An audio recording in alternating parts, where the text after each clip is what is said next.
नमस्कार मेरे प्यारे साथियों, हम बात कर रहे थे कक्षा 6 से कक्षा 12 की पुस्तक के बारे में, जो प्रमाणिक पुस्तक है जिसका नाम है राजस्थान अध्ययन पुस्तक। ठीक है, इस पुस्तक के माध्यम से दोस्तों आगामी प्रतियोगी परीक्षाएं जो आपके 2025 और 26 में आयोजित होने वाली है, तो उनके लिए बहुत ही रामबाण जो है वो प्रश्नोत्तरी जो ये है वो साबित होने वाली है दोस्तों। ठीक है, तो जल्दी से जल्दी जाइए और हमारे इस सेशन को जो है वो पूरा पढ़िएगा। और इस PDF को प्राप्त करना चाहते हैं तो टेलीग्राम का लिंक दे रखा है, उसको भी ज्वाइन कीजिए। और नहीं तो आप हमारा ऐप जो है उसको डाउनलोड कीजिएगा और उसमें नोट्स वाले सेक्शन में जा करके इस PDF को आप प्राप्त कर सकते हैं। और डाउनलोड करके प्रिंट निकलवा करके यदि आप पढ़ना चाहें तो भी आप पढ़ सकते हैं। तो काफ़ी इम्पोर्टेंट है। ठीक है, ये क्वेश्चंस जो हैं वो बहुत ही इम्पोर्टेंट है दोस्तों। तो व्यवसाय और वाणिज्यिक क्रियाएं, इसके बारे में हम बात कर रहे थे 18वां अध्याय कक्षा 9 की पुस्तक का। तो इसके अंतर्गत जो है हम क्रम वाइज तरीके से जो है वो टॉप 30 क्वेश्चन जो है दोस्तों वो हमने सोल्व कर दिए थे। ठीक है, तो चलिए एक बार और रिवाइज कर लेते हैं और फिर हम इस सेशन को रेगुलरली चालू करते हैं। तीसरा महत्वपूर्ण प्रश्न था कि विदेशी व्यापार को बढ़ावा देने के उद्देश्य से किस प्रकार के बैंकों का गठन किया जाता है। तो निर्यात आयात बैंक जो है इनका गठन करते हैं। देश में बिखरी हुई बचत को एकत्रित करके उसका लाभप्रद विनियोजन करने के लिए किस प्रकार के बैंकों का गठन करते हैं। तो विनियोग जो बैंक है उनका गठन इसके द्वारा किया जाता है।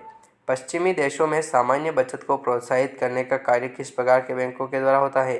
तो ये होता है बचत बैंक के द्वारा। ठीक है, बचत बैंक के द्वारा जो है इसका कार्य किया जाता है।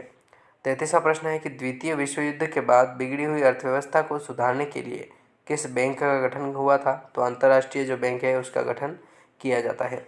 34वां प्रश्न है कि कृषि व व्यापार के लिए महाजन, साहूकार, सर्राफ आदि के रूप में वित्त व्यवस्था किस प्रकार की बैंकिंग कहलाती है। तो देशी या अनौपचारिक जो बैंकिंग है उसके नाम से इसको जाना जाता है।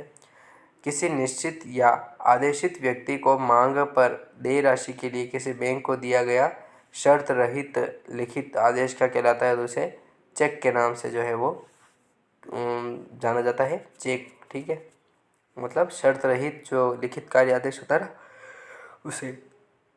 36वां प्रश्न आता है कि बीमा क्या है। तो बीमा जो है वो एक अनुबंध है दोस्तों। ठीक है, एक अनुबंध है। 37वां प्रश्न है इसी के अंतर्गत कि अनिश्चितता व जोखिमों से बचने के लिए व्यक्ति व संस्थाएं किसका प्रयोग करती है। तो वो बीमे का जो प्रयोग है वो करती है।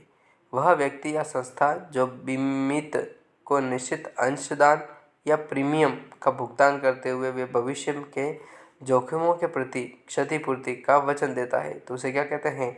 उसे बीमाकर्ता के नाम से जो है वो जाना जाता है। वह व्यक्ति या संस्था जो निश्चित अंशदान का भुगतान करके भविष्य के जोखिमों से क्षतिपूर्ति प्राप्त करने का वचन प्राप्त करता है, उसे बीमित के नाम से जो है वो जाना जाता है। जिसका बीमा किया जाता है उसे क्या कहते हैं। उसे बीमा की विषय वस्तु के नाम से जानते हैं। 41वां अंतिम प्रश्न आता है कि जिस वस्तु का व्यापार किया जाता है उसको संग्रहित करके रखना क्या कहलाता है। उसे भंडारण के नाम से जो है वो जाना जाता है। दोस्तों 19वां अध्याय था पुस्तपालन व बही खाता। ठीक है, पुस्तपालन व बही खाता इस नाम से जो है इससे कोई महत्वपूर्ण प्रश्न नहीं बने थे, तो हमने इसमें भी ऐड नहीं किए हैं।